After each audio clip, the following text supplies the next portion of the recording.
wish I found some better sounds no one's ever heard. I wish I had a better voice and sang some better words. I wish I found some chords in an order that is new.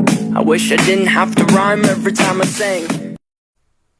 Assalamualaikum warahmatullahi wabarakatuh. Shalom, selamat pagi. Saya Meliana Valencia, NIM 1803032 dari kelompok 6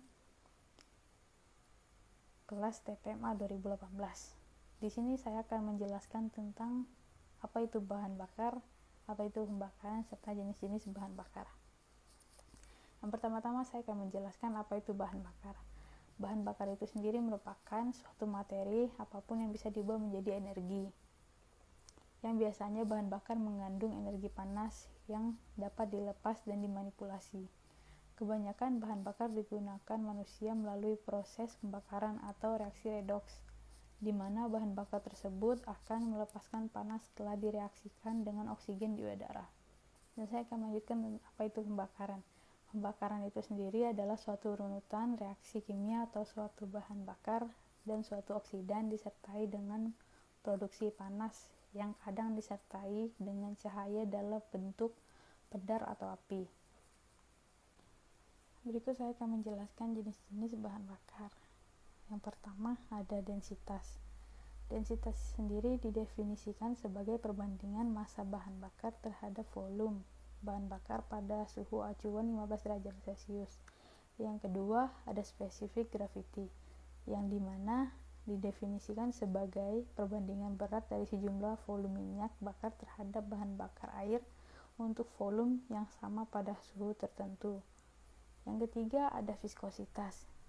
Viskositas atau fluida merupakan ukuran resistansi bahan terhadap aliran. Viskositas itu tergantung pada suhu dan berkurang dengan naiknya suhu. Yang keempat ada titik nyala. Titik nyala adalah suhu terendah di mana bahan bakar dapat dilepaskan sehingga uap mengeluarkan nyala sebentar bila dilewatkan suatu nyala api. Yang kelima ada titik tuang. Titik tuang adalah suhu terendah di mana bahan bakar tertuang atau mengalir bila didinginkan di bawah kondisi yang sudah ditentukan. Yang keenam ada panas jenis. Panas jenis adalah jumlah kali yang diperlukan untuk menaikkan suhu 1 kg minyak sebesar 10 derajat Celcius. Yang ke-7 ada nilai kalor.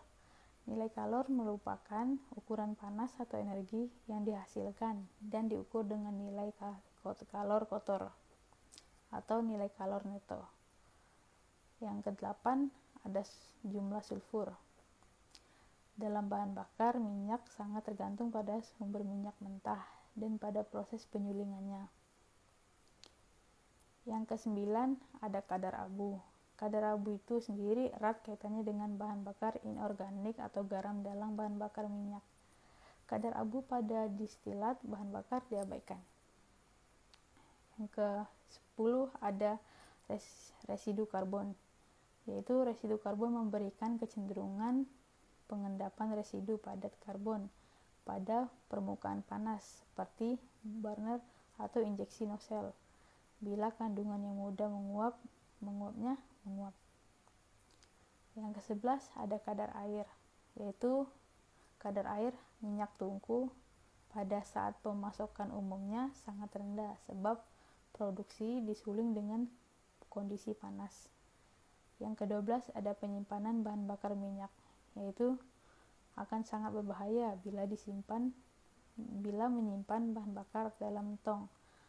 Cara yang lebih baik adalah penyimpanannya adalah dalam tangki silinder yang di atas maupun di bawah tanah. Minyak bakar yang dikirim umumnya masih mengandung debu, air, dan bahan bakar tercemar lainnya. Selanjutnya saya akan menjelaskan bahan bakar padat atau batu bara. Klasifikasi batu bara diklasifikasikan menjadi 3 jenis utama, yakni antrasit, bituminous, dan lignit, meskipun tidak jelas pembatasan di antaranya. Selanjutnya, pengelompokan lebih lanjut adalah semi antrasit, semi bituminous, dan subbituminous. Yang kedua adalah sifat fisik batu bara. Sifat fisik batu bara termasuk nilai panas, kadar air, bahan mudah menguap, dan abu. Selanjutnya adalah sifat kimia batu bara. Sifat kimia batu bara tergantung dari kandungan berbagai bahan kimia. seperti karbon, hidrogen, oksigen, dan sulfur. Selanjutnya adalah analisa batubara. Terdapat dua metode untuk menganalisa batubara, analisa ultimate dan analisa proximate. Analisa ultimate menganalisis seluruh elemen komponen batubara, padat atau gas. Analisis proximate menganalisa hanya fixed karbon, bahan yang mudah menguap, kadar air, dan persen debu. Selanjutnya adalah analisa batubara. Penentuan kadar air. Penentuan kadar air dilakukan dengan menempatkan sampel bahan baku batubara yang dihaluskan sampai ukuran 200 mikron dalam kurs terbuka, kemudian dipanaskan dalam oven pada suhu 108 derajat Celcius ditambah 2 derajat Celcius dan diberi penutup. Selanjutnya adalah pengukuran bahan yang mudah menguap, volatimeter. Sampel batubara halus yang masih baru ditimbang ditempatkan pada kurs tertutup, kemudian dipanaskan dalam tungku pada suhu 900 ditambah 15 derajat Celcius. Yang ketiga adalah pengukuran karbon dan abu. Tutup kurs dari uji bahan mudah menguap dibuka, kemudian kurs dipanaskan dengan pembakar bunsen hingga seluruh karbon terbakar, abunya ditimbang, yang merupakan abu yang tidak mudah terbakar. Selanjutnya adalah analisa batubara. Seperti yang dijelaskan tadi, analisa batubara ada dua, analisa proximate dan analisa ultimate. Di sini saya akan menjelaskan analisis proximate terlebih dahulu. Analisa proximate menunjukkan persen berat dan fixed karbon, bahan mudah menguap, abu, dan kadar air dalam batubara. Jumlah fixed karbon dan bahan mudah menguap secara langsung turut andil terhadap nilai panas batubara. Yang pertama, fixed karbon. Fixed karbon merupakan bahan bakar padat yang tertinggal dalam tungku setelah bahan yang mudah menguap didestilasi. Yang kedua, bahan yang mudah menguap atau volatimeter. Bahan yang mudah menguap dalam batubara adalah metan, hidrokarbon, hidrogen, karbon monoksida, dan gas-gas yang tidak mudah terbakar seperti karbon dioksida dan nitrogen. Selanjutnya adalah kadar abu. Abu merupakan kotoran yang tidak akan terbakar, kandungannya berkisar antara 5% hingga 40%. Yang keempat adalah kadar air. Kandungan air dalam batubara harus diangkut, dihandling, dan disimpan bersama-sama batubara. Yang kelima, kadar sulfur. Pada umumnya, kandungan sulfur berkisar pada 0,5 hingga 0,8%. Selanjutnya adalah analisis ultimate. Analisis ultimate menentukan berbagai macam kandungan kimia unsur-unsur seperti karbon, hidrogen, oksigen, dan sulfur. Analisis ini berguna untuk menentukan jumlah udara yang diperlukan untuk pembakaran dan volume serta komposisi gas pembakaran. Di sini saya akan menjelaskan LPG gas alam, evaluasi kinerja bahan bakar. LPG terdiri dari campuran utama propan dan butana dengan sedikit persentase hidrokarbon tidak jenuh, propulen dan butulen, dan beberapa fraksi C2 yang lebih ringan dan C5 yang lebih berat. Gas alam. Metan merupakan kandungan utama gas alam yang mencapai jumlah sekitar 95% dari volume total. Evaluasi kinerja bahan bakar. Prinsip-prinsip pembakaran. 1. Proses pembakaran. 2. Pembakaran 3T. Yang kedua, perhitungan stoikiometri kebutuhan udara. 1. Perhitungan stoikiometri udara yang dibutuhkan untuk pembakaran minyak bakar. 2. Perhitungan kandungan CO2 teoritis dalam gas buang. Ketiga, perhitungan unsur-unsur gas buang dengan udara terlebih. 4. Perhitungan persen volume CO2 teoritis dalam gas buang kering. Yang ketiga, konsep udara berlebih. Untuk pembakaran yang optimum, jumlah udara pembakaran yang sesungguhnya harus lebih besar daripada yang dibutuhkan secara teoritis. Bagian dari gas buang mengandung udara murni, yaitu udara lebih yang ikut dipanaskan hingga mencapai suhu gas buang dan meninggalkan boiler melalui cerobong. Di sini saya akan menjelaskan tentang neraca energi, sistem lingkungan, dan pengolahan sistem. Neraca energi adalah cabang keilmuan yang mempelajari kesetimbangan energi dalam sebuah sistem, kandungan energi suatu benda atau sistem, jika keadaan benda atau sistem bersangkutan bolak-balik. Kemudian ada juga akibat interaksi ataupun tanpa interaksi benda atau sistem tersebut dengan benda lain atau lingkungan yang dipengaruhi oleh perubahan temperatur, perubahan fraksa, perubahan ikatan kimia.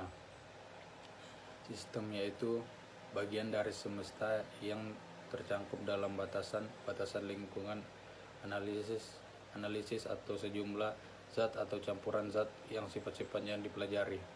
Lingkungan yaitu bagian dari alam semesta yang mungkin dapat berhubungan dengan sistem. Penggolongan sistem. Yang pertama, sistem terbuka, yaitu bila terdapat aliran pertukaran massa antara sistem dan lingkungan atau antara sistem dan lingkungan terjadi pertukaran energi atau massa. Yang kedua, sistem tertutup, yaitu bila tidak ada aliran atau pertukaran massa antara sistem dan lingkungan. Yang ketiga, sistem. Saya ingin menjelaskan tentang sifat atau properti materi, perumusan neraca energi, dan bentuk-bentuk energi yang terkait dengan massa. Sifat atau properti materi yaitu karakteristik materi yang dapat diukur, misalnya tekanan atau volume, temperatur, dan lain-lain. Ada dua jenis sifat properti materi. Pertama, sifat intensif, dan yang kedua yaitu sifat ekstensif. Sifat intensif yaitu harga tidak bergantung pada kuantitas zat sistem, contohnya seperti temperatur, tekanan, densitas, fraksi mol. Sifat spesifikasinya yaitu spesifikasi volume, energi kinetik, energi dalam, energi potensial, dan entalpi. Yang kedua yaitu sifat ekstensif. Sifat ekstensif yaitu harga berbanding lurus dengan massa, volume, dan jumlah mol. Spesifikasi zatnya yaitu energi kinetik, energi potensial, energi dalam, dan entalpi atau laju perpindahan besaran dalam aliran kontinu. Perumusan neraca energi. Aliran massa yang masuk ke dalam sistem atau alat, lalu aliran massa yang keluar ke lingkungan. Nah, untuk aliran massa yang masuk ke dalam sistem yaitu kerja dan kalor. Untuk aliran massa yang keluar ke lingkungan yaitu kalor dan kerja. Dan kalor. Untuk aliran massa yang keluar ke lingkungan yaitu kalor dan kerja. Persamaan neraca energi. Nah, harus diketahui bentuk energi yang masuk atau keluar, mekanisme bagaimana energi masuk atau keluar dalam bentuk mekanisme transfer.